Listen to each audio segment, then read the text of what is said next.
Дал хүрсэн гэхэд ануухан энэмэгтэй насаараа хүүхдийн төлөө ажиллаж, өнчин орох оронгүй тусламж хэрэгтэй олон орны хүүхдүүдэд тусалсаар ирсэн юм а. Тэрээр 1998 онд манай улсад ажил хэргийн шугамар анх удаа хөл тавьж байсан. Тэр үед сэргэлэн цовоо Монгол хүүхдүүдийг хараад хайр хүрч өхөөрдөн байсан ч гудамжны хүүхдүүдэд тусламж хэрэгтэй юм байна гэсэн зорилго өвөрлөн нутаг буцжээ. Голланддаа очиод Монгол хүүхдүүдэд туслах зорилгоор Монголын хүүхдийн сан байгууллагыг нээж Монгол хүүхдүүдэд туслах хүсэлтэй хүмүүсийн хандиваар санхүүжилт олж 2001 онд Монголын хүүхдийн сан асрамжийн төвийг эхлүүлж байсан түүхтэй. За тэгээ 1998 онд бол анх Монголд ирсэн. Тэгээ 2-3 сарын хугацаатаар Монголд анх удаага ирсэн.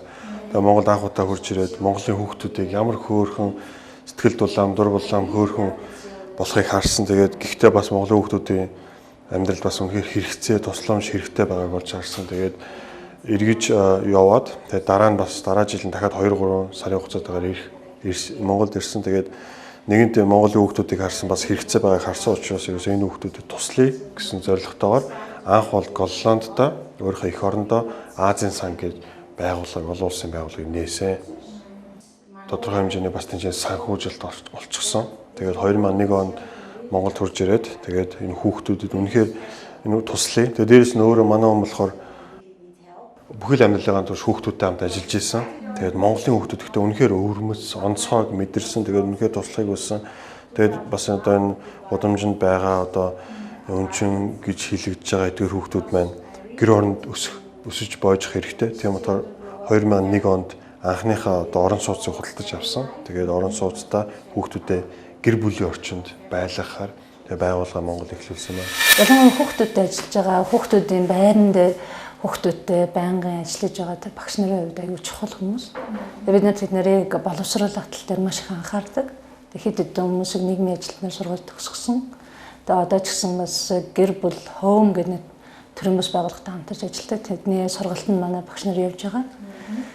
Тэгээ бидний хайлуулах багш нартай ер нь энэ хүүхдүүдэд ялангуяа хайр гэдэг бол маш их дутагддаг. Тэгээ хайр удаад бидний хувьд аягүй чухал. Тэгээд нам хүүхдүүдийг хайрлах нь маш чухал. Тэгээд зөвхөн дан ганц хайр байгаа зогсохгүй хариуцлага гэдэг юм хүүхдүүд маш их хэрэгтэй. Тэгэхээр хоёр талаас нь бид нар бас багш нарыгаа зан чанарын сургалтанд сургадаг байгаа. Хүүхдүүдийн зан чанар маш их эвдэрсэн ирдэг. Тэгээд энэ дээр өөрчлөлт маш их хэрэгтэй гэдэг. Бид энэ болгон дээр маш их анхаарч ажилладаг байгаа. Хүүхдүүд маш их өөрчлөгдөж байна. Энэ байгууллага гэрийн бүлгээр хүүхдүүдийг байрлуулж, сургуульд суулгаж, амьдрах ухааны сургалтанд хамруулдаг. Хүүхдүүдээ энэ төвөөс гарсан ч нийгэмд хөлөө олж, бусадтай мөр зэрэгцэн алхахыг зорилгоо болгон ажилт юм а. За тэгээд манай байгууллага болохоор гэр бүлийн асрамжийн төвүүдтэй. Тэн чинь болохоор яг одоо орон сууцнд байдаг тэгээд гэр бүлийн уур амьсгалд тэгээд тэн чинь зөвхөн дагаа зогтууд биш. Тал нь охтууд, тал нь бас хөвгүүд байдаг. Гэхдээ бас бид нар бас одоо өсвөр насны үеэ насныхаа үеэ давчсан. Одоо тийм бас хүүхдүүд охтуудтай ажилладаг. Тэднэрт бас одоо амьдралд нэрхэн туслах талаар тэгээ яг хүүхдүүдтэй ер нь ажиллаж явах бэрхшээл нь ерөөс анх бас эрэхтэй аягүй их бэрхшээлтэй байдаг. Тэгээ дээрээс нь бас өсвөр насны үеийн нөөний шилжилтийн наснууд гэж ярьдаг те шилжилтийн насны бас хүндрэл бэрхшээлүүд бас маш их байдаг. Тий. Тэгээд мэдээж хүндрэл бэрхшээлийн хажуугын талаар те бас сайн гарч байгаа үр дагавар зөндөө байгаа, амжилтууд зөндөө байгаа. Тэгээ одоо өсвөр насны хүүхдүүдийн шилжилтийн одоо насны хүүхдүүдийн бэрхшээл хэрвээ тэр хүүхдүүд манай байгууллага тэр хүүхдийн гэр бүлүүдээр багаасаа өсөж бодсон бол тэгтээ тэргүй бид нар тэдний төлөө тэднийд хайрладаг халамжлал гэдгийг мэдж байгаа учраас бас арай гайгүй. Хэрэг өсвөр насны шинээр гаднаас хүүхдүүд ирэх юм бол тэд нар маань өөрсдийн гэсэн бас хуучин амьдралынхаа бас асуудалтай тэгээд шинэ амьдрал дасан зогсох гэдэг мэт асуудлууд байдаг. Гэхдээ ерөнхийдөө бол өөрчлөлтүүд нь бол үнэхээр гайхалтай өөрчлөлтүүд гарч байгаа. Тэгээд бид нар бас ирж байгаа хүүхдүүдээс бид нар тий асуудаг одоо та сургууль сурахыг хүсэж байна уу тий одоо өсвөр насаар гарсан их сургууль сурах сонирхолтой бол их сургуульд оруулж байна, их сургууль сурж байна. Өнгөрсөн жил ихэд зарим хүүхдүүд нэг сургуулиа төгсөж байна. Тэгээд үнэхээр сайн үр дүнгууд гарсан.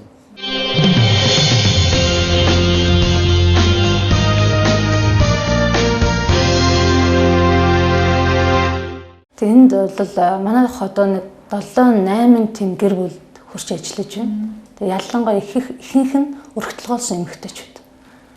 Тэгээ өмнө манай асрамжинд байж байгаад тэг гэр бүлийнх нь олдоод ялангуяа ээж нь олдоод тэг ээж нь хүүхдүүд асарч халамжилж чадна гэсэн тэр үед нь бид нар хүүхдүүдийг нээжд нөгөөд гэр авч өгөөд ингээ хамт амьдарч байгаа. Зарим нь болохоор амьдрах орон байр байгаад манай байгууллагт хандаад өргөтлөө олсон эмэгтэй та олон хүүхэдтэй тэгээд манай байгууллагын халамжинд ор байна. Тэгээд бид нарыг яаж дэмждэг вэ гэвэл сар болгон хүүхдүүдэд зориулсан хоолны мөнгө гэж тодорхой хэмжээний мөнгө өгдөг. Тэр мөнгийг ээж нь хоол унданд сургууль соёл бүх юмд зарцуулдаг. Бидний зорилго бол хүүхдүүд гудамжинд гарч болохгүй. Халамжийн айлын хүүхдүүд бид нарт хоол унд хэрэгтэй. Тэдний сургууль соёлоо төгсөх хэрэгтэй. Ихтэй сургуульд орох чадвартай нэгтэй сургуульд орох, коллежид орох чадвартай нь коллежид ороод мэрэгчлээ болоод эргээд гэр бүлээ бас мөнгө төгрөгөөр хангах тийм чадвартай болох. Энэ л бидний зорилт. Бид нэр ер нь халамжийнхаа айлуудынд сард нэг удаа очдог. Шаардлагатай бол заримдаа тэрнээс ч илүү очино. Бид нэр уулздаг, ярилцдаг, гэр бүл нь ямар шиг байна, асуудал юу байна те. Асуудал байвал бид нэр тусалж өгөх, зөвлөх. Ялангуяа олон жил ингээ ээжээсээ те гэр бүлээсээ хол исэн хүмүүс тэр хүмүүс нийлсэн бол эргээд тэд нар ингээд буцаад бие биенээ таньж мэдэх, буцаад зөв харилцаанд ороход асар их цаг хугацаа ордог. Тэгээ энийг нь бид нэр тийм учраас бид нар асрамжиндаа байжгаад гэр бүл нь олдсон хүмүүсийг шууд өгдөггүй. Эхлээд бид нар эцэг ихтэй холбоотой байдаг хүмүүсийг уулзуулдаг, тодорхой хэмжээний хугацаа өгч байгаа. Тэгэхээр тэд нар нэгддэг байгаа. Тэгээ үргэлжлүүлээд бид нэр тэднэрийг дэмждэг, бас тусалдаг, уулздаг. Ялангуяа уулзалт гэдэг айгүй чухал байдаг л да. Яаж юм, юу болж юм, хоорондоо ойлголцохгүй юм байна уу? Тэр тал дээр бид нэлээд зөвлөж өгдөг байгаа. Энэхүү үе бол ер нь нийгмийн өөрчлөлтөөс болоод маш олон хүмүүс гудамжинд гарсан шүү дээ. Одоо эргээд төр засгаас гэр бүлийн тал дээр анхаарч эхлэж байна л да. Нэг хэсэг бол гэр бүлийг бүр хайсан. Төр засагч хайсан бас нийгмийн янз бүрийн өөрчлөлтөөс болоод ажилгүйдлээс болоод хүмүүс архинд орсон өөр хүүхдээ гудамжинд хаях бол нэг үе маш их байсан. Тэгээ одоо эргээд төр засгаас бас гэр бүлийг харж хандаж эхлэж байгаа нь маш сайн байна. Энийгээ үргэлжлүүлэх хэрэгтэй гэж бодоод байна. Ялангуяа эцэг эхийн үүрэг хариуцлага гэдэг ямар чухал байдгийг сайн ойлгох хэрэгтэй. Мэдээж мөнгөгүйгээс болоод хүүхдүүдээ халамжиж чадахгүй, асарч чадахгүй байгаа эцэгчүүд байна л да. Гэтэ мөнгө бол миний хувьд тийм чухал асуудал гэж би харахгүй байгаа. Эцэг эхийн хувьд гэр бүлийн боловсрол гэдэг бас маш чухал байна. Яаж үр хүүхдүүдэд хүмүүжүүлэх, яаж үр хүүхдүүдэд харж харилцах уу те. Бас эцэг хүүхдүүдийн хооронд харилцаанаас болж маш олон хүүхдүүд гудамжинд гарч байна. Энэ бол маш том асуудал байна гэж би харж байгаа. Тэгээ мэдээж ажил хийх хэрэгтэй. Хөдөлмөрийн чадвартай маш олон хүмүүс өнөөдөр зүгээр архи угаал гудамжинд явж байна шүү дээ. Тэд нэр ажил хийх хэрэгтэй, өөр хүүхдүүдэд хичээхийн тулд Монгол бүр амьдрахын аргагүй болтлоо тийм байна гэж би бол бодохгүй байна. Ажил хаяад зүгээр жирийн гараал явахад ажил олдож байна. Хамгийн гол нь голддог юм уу гэж би бас харж байна. Бас боловсрол их чухал байна. Өөрчлөгдөн гэдэг нь айгүй чухал зүйл гэж ярьж байгаа. Тэгээд энэ дөр болохоор нөө багш нараас хандах хандлага нь бол эцэг эхийн оронд нь эцэг их болж, ах дүүсийн оронд нь ах дүүс болж те яг дотоод сэтгэл рүү нь орж ярих нь айгүй чухал байдаг. Тэгээд хүүхдийг хүлээх нь айгүй чухал. Хүүхд өөрөө явандаа нөгөө энэ хүнд би итгэж болох юм аа гэсэн нөгөө итгэлийг төрүүлсэн цагт хүүхд сэтгэлээ нээж ярьдаг. Тэр л айгүй чухал. Тэгснээр нөгөө хүүхдийн дотоод сэтгэлийг уудласнаар хүүхд нөгөө би нэр хүнийг хайрлах хэрэгтэй юм байна, би хүнийг уучлах хэрэгтэй юм байна. Надад гэрэл гэгээтэй амьдрал байгаа мэн гэдгийг хүүхд олж хардаг. Тэгснээр хүүхд өөрчлөгдөж баяр хөөртэй болдог. Янз бүрийн аашараншин хандлага зуршилтай хүүхдүүд Монголын хүүхдийн санд ирдэгч хайраар хандаж тусалж дэмжихэд тэд өөрчлөгддгөө гэж энэ байгууллагын ажилчид нь багш нар нь ярьж байсан. Анх ирж байгаа үеийг ингээд харж байгаа штэ бид нар ингээд намайг яг ажиллаж ил болж байхад яг миний ажиллаж байгаа хэсэг дээр 3 хүүхэд анх ирсэн байхгүй шинээр ирээд одоо яг тэд нарыг эргээд харахад амар өөр. Тэд нар ингээд анх ирж байхад тэд нар ингээд нүдэндээ ингээд ямар гэрэлгүй те эсвэл ингээл нүүрэндээ инээмсэл тодруулаагүй ингээл гонигтай ч юм уу те ингээл ямар нэгэн бодлооттой орж ирдэг. Тэгээд яг хэсэг хугацааны дараа нэг 2-3 сарын дараа ч юм ингээ харахад тэд нар ингээ амар баяр хөөр те эсвэл ингээд нүдэндээ бүр ингээ гэрэлтэй болж байгааг харахтаа зүгээр ингээ бид нар айгүй баярлагдаа. Тэгээд багш нарын нэг бахархдаг зүйл бол яг тийм байхгүй юу. Хүүхдүүд өөрчлөгдөж баяр хөөртэй болох тий. Тэд нар яг ингээд нөгөө анх ирж исэн үеэсээ шал өөр хүн болж байгааг харах нь ингээд бид нарын хувьд амар баяр хүрээдэг тий. Зарим ээж аваад болохоор нөгөө нэг бүх зүйлээр одоо материалын зүйлээр нь хангаж өгөөд би амар сайн аав амар сайн ээж гэж бас ойлгодог. Тэгээд нөгөө нэг зөвхөн тэр зүйлээр хангах нь хангалттай биш юм аа. Тэгээд хүүхдүүдтэйгээ цаг гаргаж байгаарай. Тэгээд ойр дотн харилцаатай байж байгаарай. Хүүхдүүдээ сонсож байгаарай. Энэ чухал шүү гэж хэлмээр байна. Тэгээд багаасаа нөгөө зовлон үзэн хүн нөгөө зовлон үзэн хүнийхээ зовлонг ойлгодог гэдэг нь шүү дээ тий. Тэгээ нөгөө багаас нь нөгөө өөрөө хагас өнчин амьдарч байсан. Тэгээд яг хүүхд гэдэг чинь нөгөө эсэг ихийн хайрыг маш их өгүүлдэг. Тэгээд гэр бүлийн дулаан уур амьсгал айгүй чухал байдаг. Тэгээд тийм зүйлийг би том болоод тий одоо ийм хүүхдүүдтэй ажиллаж одоо өгөх юмсан гэж айгүй хүсэж мөрөөддөг байсан. Тэгээд тэрнийхээ хүсэл мөрөөдлөгч өөрөө биелүүлсэн. Тэгээд явандаа цэцэрлэгийн багшийн мэрэгчлэр бас сураад тэгээд багш мэрэгчлээ болж төгсөөд тэгээд энэ байгууллагатай хайраар татсан хүүхдүүдтэй ажиллаж байгаадаа амар баяртай байна. Мөрөөдлөө биелүүлж байгаа.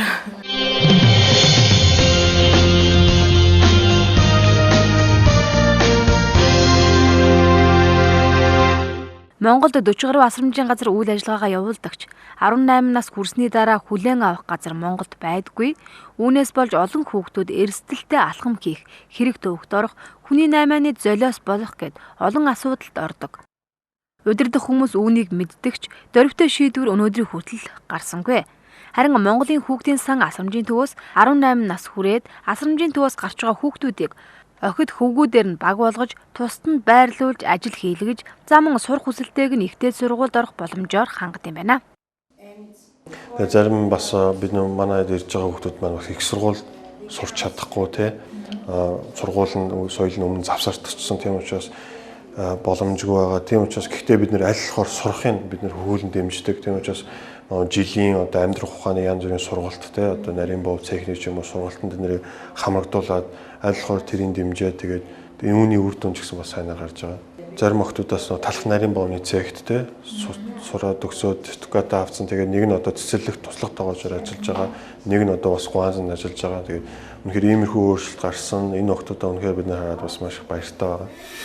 За ер нь бол яг одоогийн байдлаар бол үндэсний хэмжээнд бол яг хүүхдийн асрамж халамжийн чиглэлээр бол үйл ажиллагаа явуулдаг 22 байгууллага байдаг. Тэр 22 байгууллагын харьяанд бол 40 төв үйл ажиллагаа явуулж байгаа. За энэс бол 7 нь бол улсын төсвөөс санхүүжээд үлдсэн нь бол ямар нэгэн байдлаар олон улсын байгууллага, олон улсын төрөөс байгууллага хувь хүмүүсээс санхүүжиж үйл ажиллагаа явуулдаг юм байна.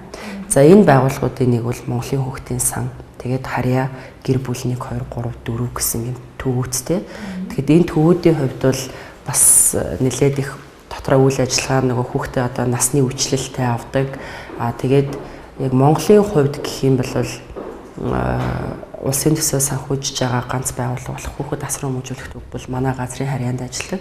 Гэхдээ бол тэнд бол яг хүүхэд гэдэг одоо тэр ухагтхан дуусах үед уу тэр тухайн хүүхэд бол 18 нас хүрэхэд бол одоо улсын төсөөс өгөх тэр одоо халамжийн зардал, хувьсгах зардал бол зогсож яадаг байгаа. За энэ бол бас яг одоо хүүхд хамгаалалт бол тулгымцсан асуудлын нэг 18 насаа хүрээ тэр хүүхэд одоо хамгийн анхныхаа цалин залхтлаа мэрэгжил боловсрал эзэмшлээ тэр хүүхдийг одоо бас хэн харьяалах вэ гэдэг асуудал бол одоогийн байдлаар бол тодорхойгүй байгаа. Тэгээ яг бидний зүгээс хийж байгаа юм гэх юм бэл 18 нас хүртлээр тэр халамжийн төвд байхдаа бол хүүхэд бие даасан амьдралд бол бэлтгэгдэж гарах ёстой гэдэг ингээ бие даасан амьдралд бэлтгэх хөтөлбөр гэдгийг бол эхлүүлээд байна. Яг одоо төрийн хийж чадахгүй байгаа энэ цорхойг бол Монголын хүүхдийн сан бол бас одоо нөхөж яана гэж миний хувьд бол тэгж ойлгодог. Бид нар бас ажил хэргийн хувьд бол нэлээд их хамтарч ажилладаг. Монголын хүүхдийн сангийн хувьд бол яг мэрэгжлийн багш нар, нийгмийн ажилтнууд, хүүхдэд ажиллах, туршлагатай ийм хүмүүс ажилладаг. Тэгэд яг одоо хүүхдэд шууд одоо яг газар дээр нь хүрсэн хамгийн хэрэгцээтэй байгаа тэр одоо ажил мэрэгжлийн чиг баримжаа олгох, бие даа амьдрахад нь туслах одоо яг энэ чиглэлээр үл ажилладаг. За ялангуяа 18 нас хүрээд одоо тэр асрамжийн газраас ялангуяа улсын төсвөөс санхүүждэг асрамжийн газраас гарч байгаа хүүхдүүд одоо хайчих бай гэдэг бол маш том асуудал болдог. Тэгээд эндээс гарсан хүүхдүүд бол голцоо одоо тэр Монгол хүүхдийн сангийн харьяа тэр гэр бүл төвд очиж одоо тэндээ ихтэй сургууль суралцах тэр хугацаанд амьдарч амжиргааныхаа зардлыг одоо тэндээс авч мөн одоо сурч явах явцдаа бол жижиг одоо хажууд нь байдаг жижиг одоо тийм амьдрах ухаанд сургах одоо тэр жижиг богино хугацааны сургалтуудад хамрагддаг. Тэгээд энэ бол яалтчгүй бас өнчин халамж засрамжийн төвд амьдарч байгаа хүүхдүүдийн хувьд бол маш одоо тийм хэрэгцээтэй одоо тийм үйлчлэгээ байна. Яг нийт одоо хүүхдийн байгууллагын оронд одоо хамтын ажиллагаа ч бодлогын төвшөнд өөрчлөгдсөн зүйлүүд сайн талууд зөндөө байгаа. Одоо хүүхдийн төлөө үндэсний төр цуг газруудтай тийм бид нар маш нэгт холбоотой ажилладаг сар болгон хүүхдийн төлөө ажиллаж байгаа байгууллагуудын тогтмол уулзалт байна. Тэнцээ байн хамрагдаж байна. Тэгээд тэнцээ бас мэдээлэл солилцож байна. Тэгээд эдгээр сайн өөрчлөлтүүд байгаа. Тэгээд бас яг энэ одоо нэг хэлэх гэж байгаа нэг одоо өөрчлөгдөх хэрэгтэй одоо анхаарал татах юм юу вэ гэвэл бүх байгууллагууд мэдж байгаа. Засгийн газарч мэдж байгаа. Юу вэ гэхээр одоо улсын асамжинд байгаа хүүхдүүд маань одоо тодорхой насанд хүрэхээр тухайлбал 18 насанд хүрэхээр тэд нэр гарах хэрэгтэй болдог. Тэгээ гараад нөгөө хүүхдүүд маань хаана амьдрах вэ? Тэгээд юу хийх вэ? Энэ маань агай асуудалтай. Тэгэхээр манай байгууллагууд бид нар бас яг энэ хүүхдүүдэд зориулаад бид нар тусдаа бас нэг гэр бүлийг бий болгоцсон. Тэгээд тэнцээ эдгээр хүүхдүүд ирж байгаа. Тэгээд бас тэнцэнээс бас өөртөө ажиллаа хийгээд те амьдралаа бас одоо ингээд бие дааж амьдрах тэр чадвар тэр юмуд нь туслаад ингээд бас ажиллаж байгаа бид нар. Тэгээд энэ дээр бас агай сагцтай юм сайн талууд гарч байгаа. Бие хайр болон сайн үйлсэд хөхүүлэн урамшуулахад анхаарья гэж Библиэлд бичээстэй байдаг. Багш нарынхаа урмын үгээр их сургуулаа амжилттай төгсөөд сайн ажиллаж байгаа олон хүүхдүүд энд байна. Тэднээс ярилцлага авахыг хүссэн ч асрамжийн төвд амьдардаг гэдгээ олон хүүхдүүд нуудаг. Бас тэдний нэр хүндэд хэцүү байдгаа гэж багш нар нь ярьж байлаа. Тийм учраас энэ төвд амьдарч байсан болон одоо амьдарч байгаа хүүхдүүдийг нэвтрүүлэгтээ оруулахыг чухалчилсангүй. Харин тус байгууллагын үр дүнгийн талаар үзэгч танд хүрэхийг зорж байгаамаа. Өөртөө итгэлгүй дууга хураасан, бодол болсон олон хүүхдүүд энд анх удаага ирдэг. Харин хэсэг хугацааны дараа хүүхдүүд маань нүүрэндээ гэрэл цацрааж дуу шуутай болдог. Энэ л багш нар бидний баярдаа гэж энэ төвийн багш нар нь урам зоригтой ярих юм байна лээ. Миний бүр анх ингээд хүлээж авч ирсэн нэг хүүхдээ. Тэгээд тэр хүүхэд маань болохоор оюурд ингээд тэр охин маань анх хэрэгтэй өсөлт багтай. Тэгээд санаа сэтгэлээр унсан нэг бүхэл амьдрал нь хав харах байгаа юм шиг тэгж харагдаж ирж байсан. Тэгээд үг дуурдгүй дууга ерөнхийдөө ингээд дотгошоод юм хүүхдээс. Тэгэл гадуур тэнмэл амьдралаар амьдарч ирсэн. Тэгээд ерөөс эцэг эхийн хайр халамжийг авч чадаагүй. Тэгээд яванда нөгөө тэр хүүхдтэй дотн харьцаад эхлэхээр нөгөө бид нэр өөрсдийн нөгөө ажлын туршлага байгаа штэ тэрнийхээ дагуу ингээ хүүхдтэйгээ ажиллаад ирэхээр нөгөө хүүхд маань ингээ нээгдээд ирсэн хүүхд маань хичнээн тийм хэцүүч гисэн өөрөө нөгөө өөрийн чадвар гэж чухал өөрөө хийж байгаа бүтээл маань маш нөгөө сайн зүйл хийж гин гэж хүүхд боддог өөрийнхөө чадамжаар хийж байгаа учраас нөгөө тэрүүгээр нь ингээ урамшуулад ингээ явуулаа сайн дуулдаг тэгээд юу яадаг сайн дуулдаг ер нь авьяастай. Тэгээ ер нь сургуулийнхаа одоо ямар нэгэн нээлтийн үйл ажиллагаа ч юм уу тийм урлаг наадамд аягүйх оролцож алтан медаль, мөнгөн медаль авч ирсэн тийм юу байгаа.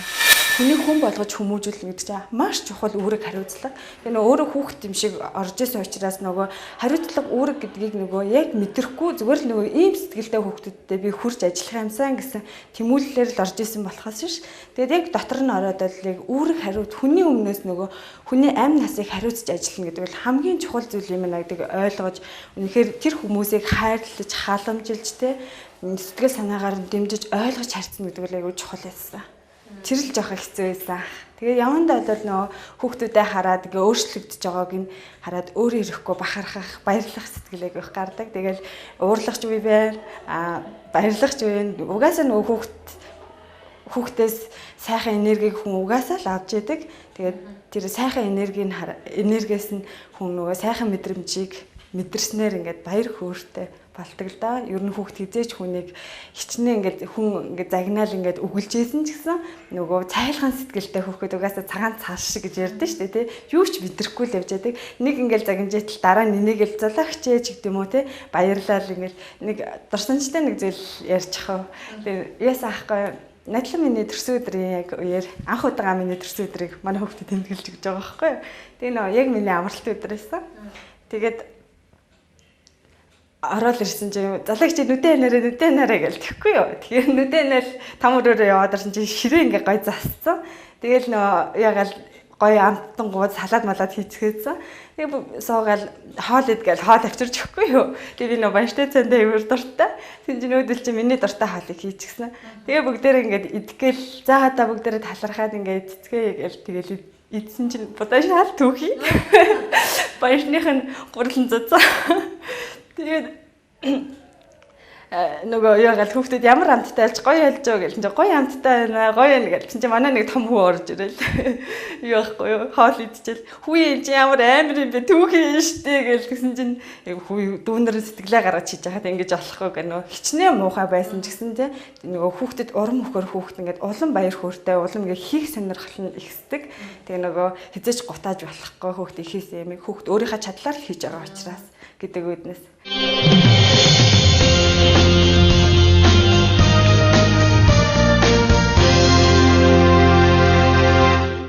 Хүүхдүүдэд улам илүү ойр дотн харилцаа тэгээд тэднийг ойлгож сонсох тэр зүйлүүд бас хамгийн чухал юм байна гэж боддог.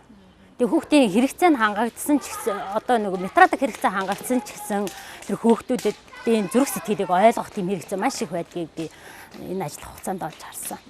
Манайхад дамжаад гарсан одоо бас өргөжлөлд ингээм амьдарч байгаа насанд хүрсэн охид хүүгүүд ихэн. Тэгээд тэдний хувьд их сургууль суралцах боломжтой чадвартай учраас бид нар тэлтгэлийн дэмжсэн. Одоо тэгээд их сургуулиа төгсөө ажил хийж байгаа хүүхдүүд байна. Бас өрх тусгаарлаж гараад гэр бүлтэй болоод амьдарч байгаа хүүхдүүд бас байна. Тэд нар маш амжилттай явж байгаа. Тэгээд мэдээж бүгдээрээ гэж би бас хэлэхгүй. Бас хэцүү явж байгаа хүүхдүүд байна. Гэхдээ ер нь маш их өөрчлөгдсөн хүүхдүүд бол эргээд өөрийнхөө амьдралыг зохиоод явахад бол өөр харагдаж байна. Тэгээ амьдрал гэдэг ямар чухал вэ те. Өнөөдөр өөрийнхөө хүүхдээ асарч хүмүүжүүлээ хань ажилтгаа сайхан амьдарч байгаа хүүхдүүд байна. Тэр маш чухал гэж би боддог. Яг л олон асрамжаас ингээл гараад тэг хүүхдтэй болоод буцаад хүүхдүүдэд асрамжинд өгч байгаа олон залуучууд байна. Манай байгууллагаас гарсан хүүхдүүд дотроос бол одоо миний мэдж байгаагаар тийм сонсогддог байна. Би тийм байхгүй хаа гэж би бодож байна. Яг л зарим хүүхдүүдтэй одоо хүртэл холбоогүй л юм л та. Гэтэ холбоотой байгаа нэг нь бол тийм биш аа. Тэгээ бидний зорилго бас нэг зорилт бол энэ байгаа. Хин нэгэнтэй асрамжаас гараад өөрсдийнхөө гэр орныг гэр бүлийг зохиогоод явж байгаа гэж болсон. Тэд нар маань буцаагаад хүүхдүүдэд асрамжинд битгий өгөөсэй. Тэгээ яг өөрсдөө сайн гэж байгаад хүүхдүүдэд сайн асраад яваасай гэж бидний бас нэг зорилт тэд нарт анхаардаг нэг юм энэ. Тэгээд яг одоо хүүхдийн халамж засрамж хамгааллын байгууллагуудын хувьд маш их тулгамдж байгаа хоёр асуудал байгаа. За энэ бол яг халамжийн газар амьдарч байгаа хамаатан садангүй бүтэн өнч хүүхдүүд 18 нас хүрээд хайчих ба гэдэг нэг асуудал байна. За хоёрт гэвэл халамжийн төвд амьдарч байгаа өнчин хөгжлийн бэрхшээлтэй хүүхдүүд хайчих бай гэсэн ийм хоёр асуудал маш их тулгамддаг. Тэгээд 11 оны хувьд бол бид үл энэ хоёр асуудал дээр бас нэлээд гол олгоод ажлын хэсэг гаргаад халамж засрамжийн төвүүдээсээ саналыг нь аваад холбогдох одоо яам агентлаг газруудад нь бол уламжилсан. За тэгээд мөн хүүхдийг бие даасан амьдрал бэлтгэхийн тулд халамжийн төвийн ажилтнууд ямар авах ёстой юм? За ер нь одоо хүүхдийн халамжийн хувилбарт үйлчлэгээ гэж юу юм? Хүүхдийн гэр бүлтэй гэр бүлтэй хүүхдүүд бас дийлэх нь байгаа шүү дээ. Тэгвэл тэр хүүхдүүдийг гэр бүлээс нь салгахгүйгээр гэр бүлд нь буцаахын тулд халамжийн төвийн ажилтнууд юу хийх ёстой юм гэдэг чиглэлээр бол сургалтууд хийсэн байгаа. Манай хүүхдүүд маань Монгол хүүхдүүд учраас Монгол хүүхдүүдийг Монгол хүмүүс өсгөж хүмүүжүүлэх ёстой. Монгол ёс заншил соёл уламжлалаа тэд нар мэдэх хэрэгтэй гэдэг утгаас манай хүүхдүүдтэй ажиллаж байгаа бүх багш нар бүгдээрээ монголчууд. Тэгээ бид нэг зүйлийг л одоо хамтарч хүүхдүүдтэй ажиллаж байгаа багш нараас сургууль хүмүүсээс шаарддаг. Энэ маань юу вэ гэвэл хүүхдүүдийг өөрчилж чадах зүйл юу гэвэл ерөөсөө хайр. Энэ хүүхдүүдэд хайр байхгүй, хайрыг хүлээж аваагүй, хайр л дутагдж байгаа. Тийм учраас ерөөсөө хамгийн чухал зүйл юу гэвэл энэ хүүхдүүдийг хайрлах тийм зүрх сэтгэл байх хэрэгтэй. Тэгэд энэ маань жинхэнэ өөрчлөлтийг эдгээр хүүхдүүдийн амьдрал зүрх сэтгэлд оюун бодолд нь авчирч байгаа. Өөрөөр хэлбэл энийг одоо өөр нэг өгүүлбэр хэлэх юм бол ерөөсөө тэдэнд ээжийн зүрх сэтгэлтэй хүн хэрэгтэй. Хүн урмын үгээр амьдардаг гэдэг те үг хүнийг нөө өвхүүлчих болно, амьдруулчих болно. Тийм учраас нөгөө үг айгүй чухал. Тэгээ нөгөө хүмүүсээ бие биенээ те үргэлж урамшуулж байгаа чи хизээч бити муугар хэлээрээ ганцхан л удаа амьдрах амьдрал байгаа штэ бид нарт те. Тэгэхээр тэр амьдралдаа хэрүүлэхгүй, бие биенээ муугар хэлэхгүй, сайхан амьдраач, сайхан урам өгөөч. Тэгээд эцэг эхийн үүрэг хариуцлах гэдгээ бас ухамсарлаж амьдраастай те. Гэр бүл үнэхээр болох гэж байгаа бол тэрнээсээ өмнө хизээ хүүхэдтэй болох уу те. Яаж гэр бүлээ авч явах уу? Тэр үүрэг хариуцлагаа одоо зөндөө гэр бүлийн байгууллагууд байна шүү дээ тий. Тэндээс сурж мэдэж авч суралцаастай гэж л хүсмээр байна. Тэгээд олон юм хаягцсан хүүхдүүдний Монголд бити байгаасай л гэж хүсэж байна. Манай хоёр байгууллагын хамтын ажиллагаа бол 2004 оноос тус байгууллагын халамж асрамжинд одоо хүмүүждэг хүүхдүүд сургууль завсарсан сурагчид манай сургуульд элсэн орж суралцсанаар эхэлсэн.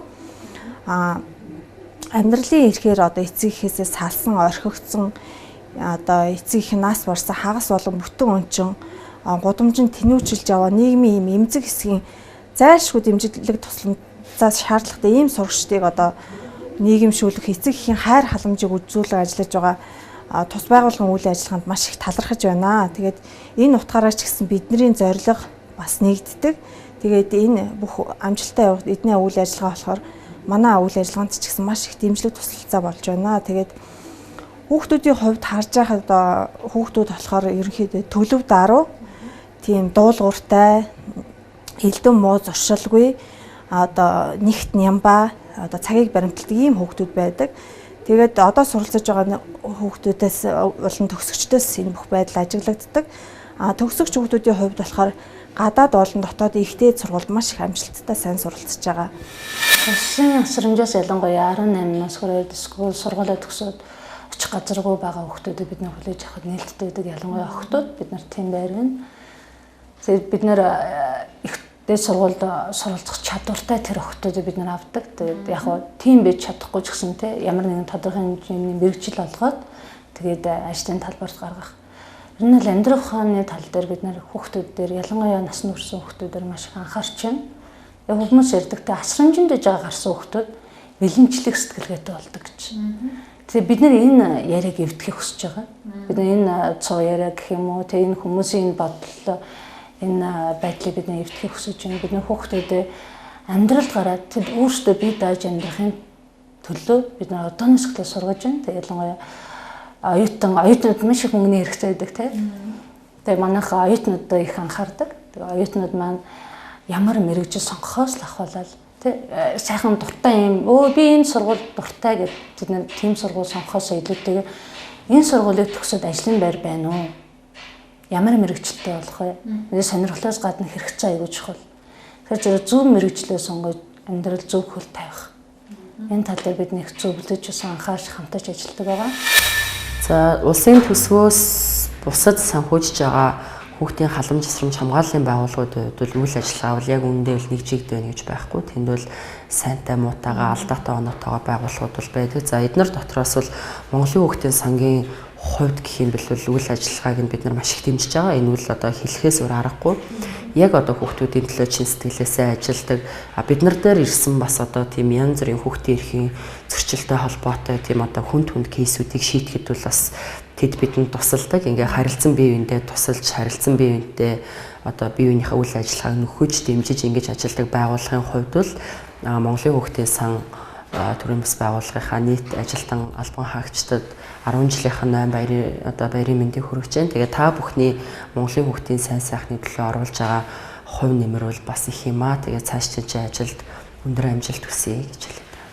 Хүн юунд итгэж найдаж байна, тэр л зүйлээ амьдралдаа үйлддэгэ гэдэг.